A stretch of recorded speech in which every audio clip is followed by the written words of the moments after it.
A lot of people don't know that cervix cancer is one of the gynecologic cancers that actually can be prevented. We have a vaccine that helps prevent against cervix cancer. There's a virus known as human papillomavirus, or HPV, that people have heard that is actually very common in women and in men.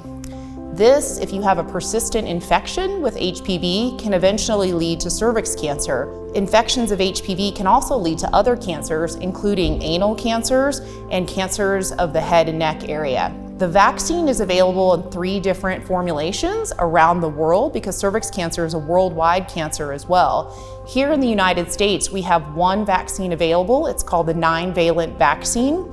And this is actually approved starting at age 11 to 12. So most of people's pediatricians will recommend that boys and girls consider getting the HPV vaccine starting at age 11 and 12. And if you're under the age of 15 when you start the vaccination series, it only requires 2 vaccinations. If you're older than age 15, it does require 3 doses of the vaccine to incur immunity. And this vaccine is actually approved all the way up until age 45, especially for some women who have not been infected with HPV or have other high-risk features. So it's really important for people to talk to their doctors, including their pediatricians, about when is the best time to start the vaccine. And again, it's available for both girls and boys.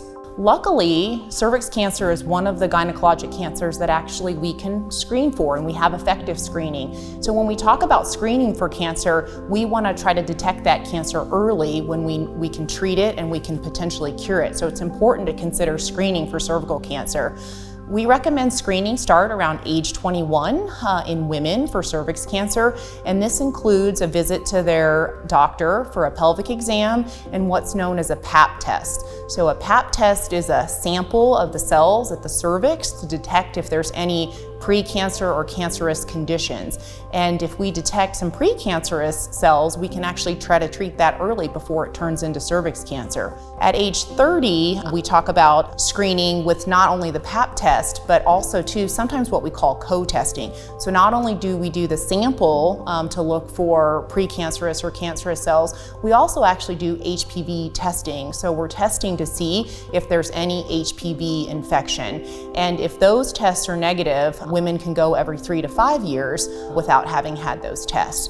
So it's very patient dependent on age and risk factors, but it is important screening in young women to try to prevent cervix cancer. So please make sure that you talk to your physician about what you need to do as far as screening for cervix cancer. At the Huntsman Cancer Institute, we give the most comprehensive care for cancer patients, especially the gynecologic cancer patients. We have a multidisciplinary team, so not only does it include a medical oncologist like myself, but also a gynecologist oncologist who is surgery trained, as well as sometimes in gynecologic cancer, specifically uterine cancer and cervix cancer, we utilize radiation, and so we have radiation oncologists as part of our team.